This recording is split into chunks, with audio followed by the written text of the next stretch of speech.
Is there any response from anyone? Because, you know, again and again, these are reports that do come in, but right now, there is a panel that has spoken to these victims firsthand. And look at the kind of accounts that we've been able to access, Pragya.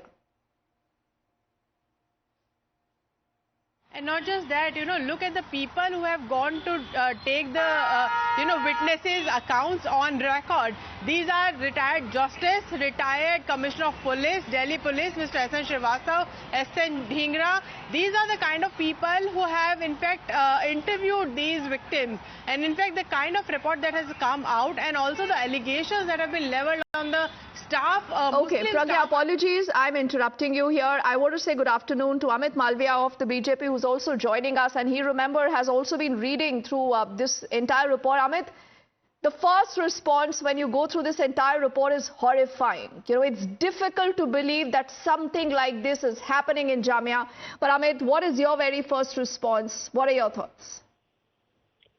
I think the details that have been put out in this report are very disconcerting. The taxpayers' money is used to fund these minority institutions, which are now openly discriminating against non-Muslims, and it is completely unacceptable.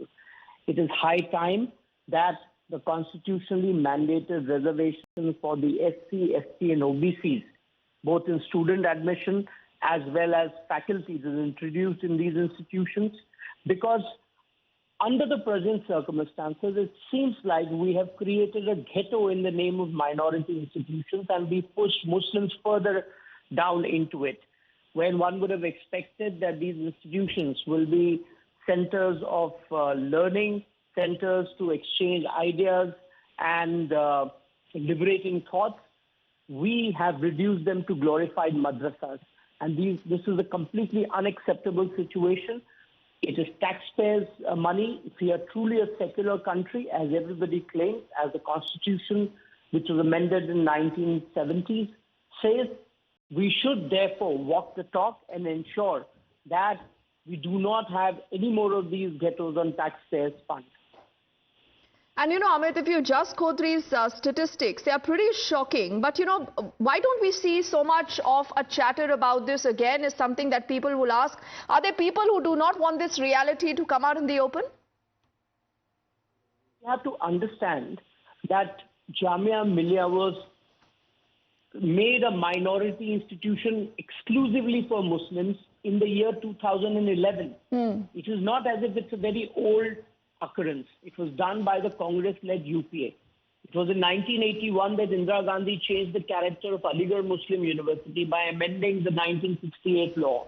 But Jamia Millia is a recent example. It's in our lifetime that the Congress has done this. They have excluded the SC, ST from reservations. Obviously, there's no question of providing OBC's reservation because it was done away even before this could be made a reality. So the Congress party and the so-called India Alliance, or the so-called secular parties in our country, have actually, in the name of minority institutions, reduced them to a ghetto, denied SC, ST and OBC their reservations.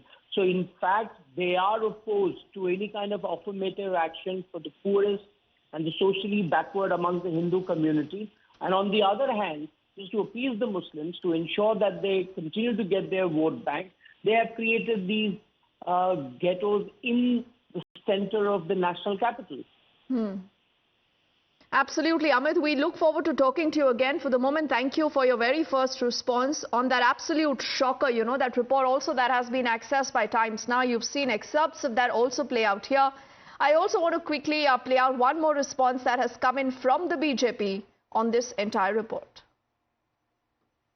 जिस तरह से justice SN. Dhingra समिति ने यह पाया कि जामिया मिलिया इस्लामिया में गैर मुस्लिमों के साथ भेदभाव किया जाता है, वहाँ गैर मुस्लिमों को धर्मांतरण के लिए मजबूर किया जाता है, यह सिद्ध होता है कि सरकार द्वारा वित्त पोषित जामिया मिलिया इस्लामिया में जिस तरह से इस्लामिक कट्टर संस्थाएं काम कर रही हैं, वह अत्यंत घातक है, इस देश के संविधान के खिलाफ है और इस देश के संविधान की आत्मा को कुचलने वाला है। ऐसे जिम्मेदार लोगों के खिलाफ कठोर से कठोर कार्रवाई किया जाना अत्यंत आवश्यक है।